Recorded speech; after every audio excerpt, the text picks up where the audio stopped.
ఇంకెన్నాళ్ళు రెంటింట్లో ఉంటాం? సొంత ఇంటి కలను నెరవేర్చుకుందాం. Suman TV biggest property expo October 18th, 19th HSCC Novotel Hyderabad.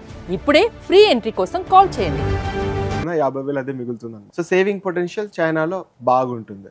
Okay, saving చేసుకోవచ్చు, మంచిగా చేసుకోవచ్చు డెఫినెట్లీ. కొంతమందికి యూఎస్ వెళ్ళే ఆపర్చునిటీస్ ఉన్నా కూడా అంటే వేరే లైఫ్, సోషల్ లైఫ్ కావాలి లేకపోతే అది కావాలి అని చెప్పేసి వెళ్తుంటారు. కానీ ఓన్లీ సేవింగ్ గురించి ఆలోచిస్తే మాత్రం China is good for saving. Okay, అంటే ఇప్పుడు మనకి వేరే వేరే కంట్రీస్లో ప్లేసెస్లో ఉన్న వాళ్ళని మనం ఒక మాట అడుగుతాం, అక్కడ తెలుగు వాళ్ళు ఉన్నారా, యుఎస్లో అయితే తెలుగు వాళ్ళు ఉన్నారా, మన వాళ్ళు ఉన్నారా అండి అని అడుగుతారు. అడగాల్సిన అవసరం లేదు. ఇప్పుడు యుఎస్ లో అట్లా స్ట్రీట్ మీద నడుచుకుంటూ వెళ్తుంటే ఓ బెండకాయలు, బీరకాయలు, దోసకాయలు అని చెప్పేసుకుంటా మొత్తం అంతా మన ఇండియన్ స్ట్రీట్సే కనిపిస్తాయి, మొత్తం ఎవ్రీథింగ్. సో అట్లా చైనాలో మన తెలుగు వాళ్ళు అసలు ఇప్పటి వరకు మీరు ఆల్మోస్ట్ 10 years నుంచి ఉన్నారు కాబట్టి మన పర్సంటేజ్ ఎంతమంది ఉన్నారు అక్కడ? తెలుగు వాళ్ళ గురించి మాట్లాడుకుంటే సే ఫర్ ఎగ్జాంపుల్ నేను గ్వాంగ్జో అనే సిటీలో ఉంటాను అనమాట.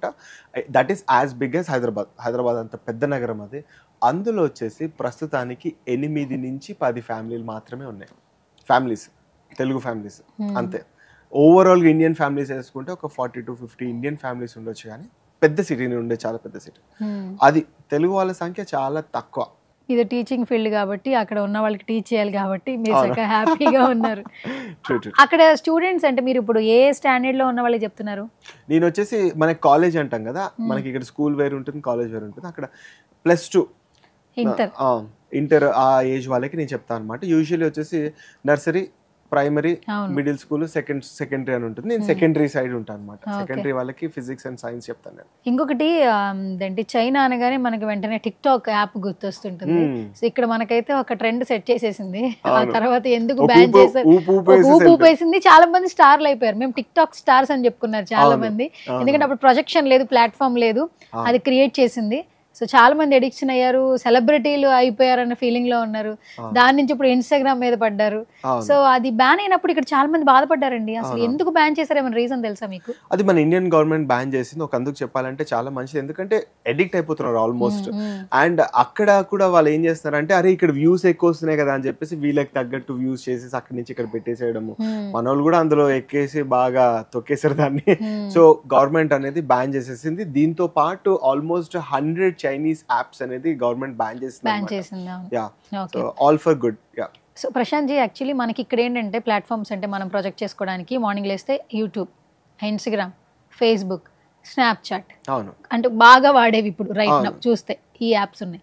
అసలు అక్కడ చైనా వాళ్ళు, నేను చాలా వీడియోలు చూస్తున్నా, కానీ వాళ్ళు వీడియోస్ చేస్తారేమో అనుకున్నా. అసలు వాళ్ళకి యూట్యూబ్ ఛానల్స్ కానీ అలాంటివి ఏమైనా ఉంటాయా? అసలు వాళ్ళు వాడతారా? ఫస్ట్ థింగ్ ఏంటంటే యూట్యూబ్ కానీ, గూగుల్ కానీ, ఫేస్బుక్ కానీ, ఇన్స్టాగ్రామ్ కానీ ఇవన్నీ టోటల్ బ్యాన్ చైనాలో. చైనాలో లేవు.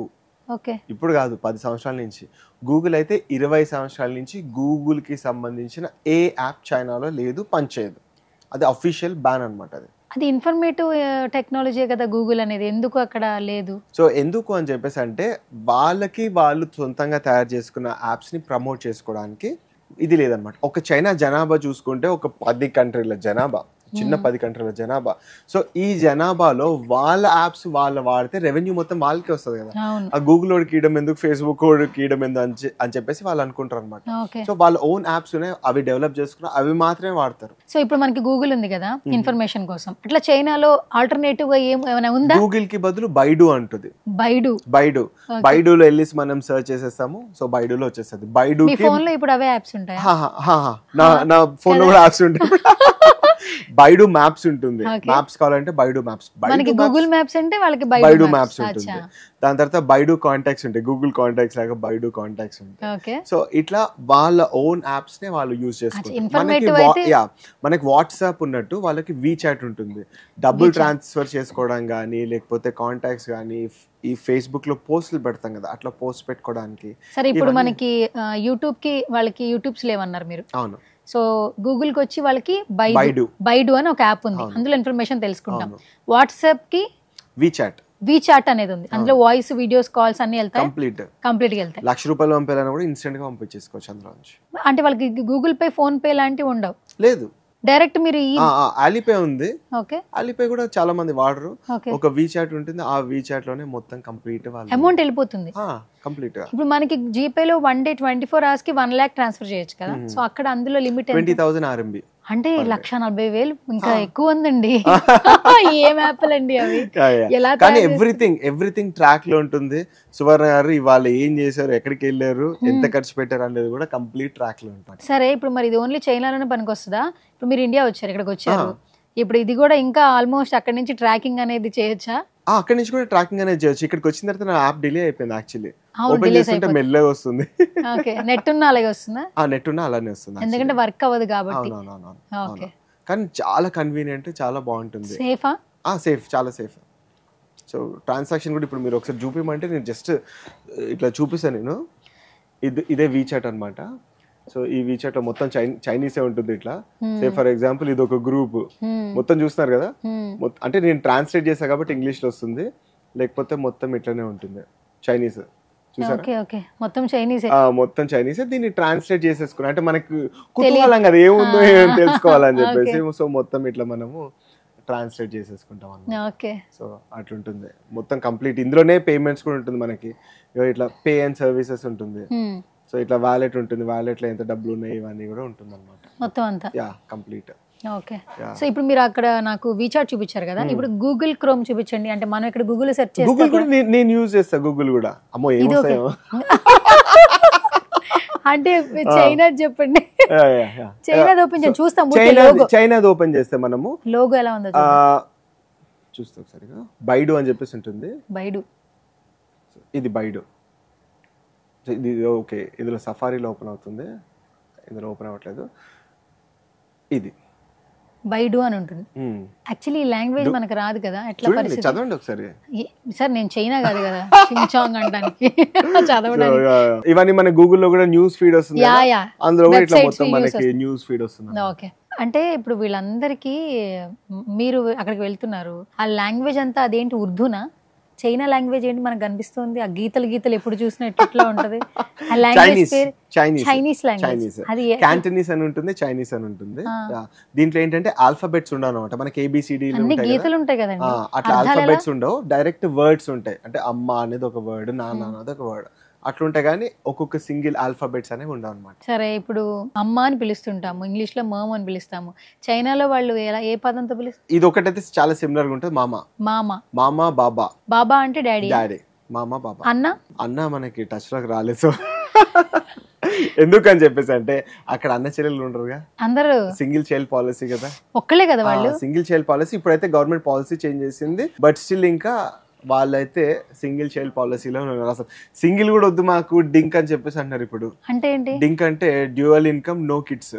ఇద్దరు వైఫ్ అండ్ హస్బెండ్ ఇద్దరు సంపాదించాలి, మరి కిడ్స్ వద్దు మాకు, వచ్చిన డబ్బులతో మేము జల్సా చేస్తాము, రాష్ట్రాలు తిరుగుతాం, దేశాలు తిరుగుతాం అన్నట్టున్నారు వాళ్ళు. అసలు ఒకటి చెప్పండి, అసలు మనకి ఇక్కడ ఏంటంటే ఎమోషన్స్, హ్యూమన్ వాల్యూస్, బంధాలు, బాంధవ్యాలు ఇవన్నీ మాట్లాడుతూ ఉంటారు.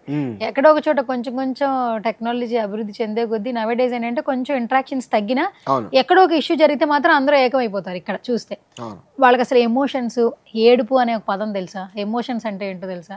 వాళ్ళకి బాధలు అంటే ఏంటో తెలుసా? నేను చెప్తే మన వాళ్ళు తిడతారేమో కానీ ఇప్పుడు పూర్వం గురించి మాట్లాడట్లేదు నేను. ఓకే, ఇప్పుడు లేటెస్ట్గా చూసుకుంటే మాత్రం ఖచ్చితంగా మనకంటే రిలేషన్స్కి వాళ్ళే ఎక్కువ వాల్యూ ఇస్తున్నారు. ఫర్ ఎగ్జాంపుల్ డైవర్స్ గురించి మాట్లాడుకుందాము. అక్కడ చైనాలో డైవర్స్ తీసుకోవాలనుకుంటే తాతలు దిగి రావాలి. సో అందుకే డైవర్స్ జోలు కూడా ఎవరు వెళ్ళరు. ద పర్సెంటేజ్ ఆఫ్ డైవర్సీస్ అనేది చాలా తక్కువ ఉన్నారు. అయితే పెళ్లి చేసుకోకుండా ఉండిపోతున్నారు. లేకపోతే ఇది అమ్మ నాన్న తోటి వాళ్ళ పిల్లలకున్న రిలేషన్ కూడా చాలా బాగుంటుంది యాక్చువల్లీ. దాని తర్వాత వీళ్ళు వచ్చేసి అమ్మమ్మ తాతయ్య ఉంటారు కదా, ఈ మనవాళ్ళు వచ్చేసి అమ్మమ్మ తాతయ్య దగ్గర ఉంటారు. వైఫ్ అండ్ హస్బెండ్ వచ్చేసి మ్యాక్సిమం పెళ్లి చేసుకుంటారు, అంటే జాబులు చేసుకుంటూ ఉంటారు అనమాట. సో చెప్పాలి అని చెప్పేసి అంటే వాళ్ళ రిలేషన్ ప్రస్తుతానికి బాగుంది. ఓకే, ఫ్యామిలీ బాండింగ్ బాగుంటుంది. ఇక్కడ కంటే అక్కడే ఎక్కువగా వాల్యూస్ ఎక్కువ అయితే, డివోర్స్లు కూడా అసలు ఉండవు. డివోర్స్ అనేది ఉండదు అసలు, మాక్సిమం చాలా కష్టం అని చెప్పేసి అంటారు. సో అందుకే అది కష్టం కదా. సో ఇప్పుడు ఏం చేస్తారంటే వెస్ట్రన్ కల్చర్కి మనం అందరం బాగా అలవాటు అయిపోయాం కదా, చైనీస్ వాళ్ళు కూడా అలానే బాగా అలవాటు అయిపోయి సరే పెళ్లి చేసుకోకుండా మనం లివింగ్లో ఉందాం అని చెప్పేసి అది చేస్తారు అన్నమాట. ప్రశాంత్ గారు, ఇక్కడ మ్యారేజెస్ చూస్తే అంటే హిందూ సాంప్రదాయం ప్రకారం ఒకటి జరుగుతుంది, క్రిస్టియన్ సాంప్రదాయం ప్రకారం అలా జరుగుతుంది, ముస్లిం సాంప్రదాయం ప్రకారం ఒక్కొక్క వాళ్ళ ట్రెడిషన్ తగ్గట్టుగా ఇక్కడ మ్యారేజెస్ చూస్తాం. అక్కడ చైనాలో పెళ్ళిళ్ళు ఎలా జరుగుతాయి? చెప్తే కొంచెం ఆశ్చర్యంగా ఉంటుంది. మనము కొన్ని ఏళ్ల క్రితంకి వెళ్ళిపోతాం అనమాట. భారతదేశంలో కొన్ని ఏళ్ల క్రితం ఎలాంటి సాంప్రదాయం ఉండేది? ఇప్పుడు మనము శ్రీరాముడు సీత కళ్యాణం చూస్తాం కదా, అప్పుడు ఎట్లుంటుండే? ఒకరినొకరు చూసుకునే వాళ్ళు కాదు కదా. ఒకరినొకరు చూసుకునేవారు కాదు. కానీ అప్పుడు ఏంటి అని చెప్పేసి అంటే ఫీమేల్ డామినేషన్ ఎక్కువ ఉండేది, కన్యాశుల్కం అన్నట్టు ఉంటుండే.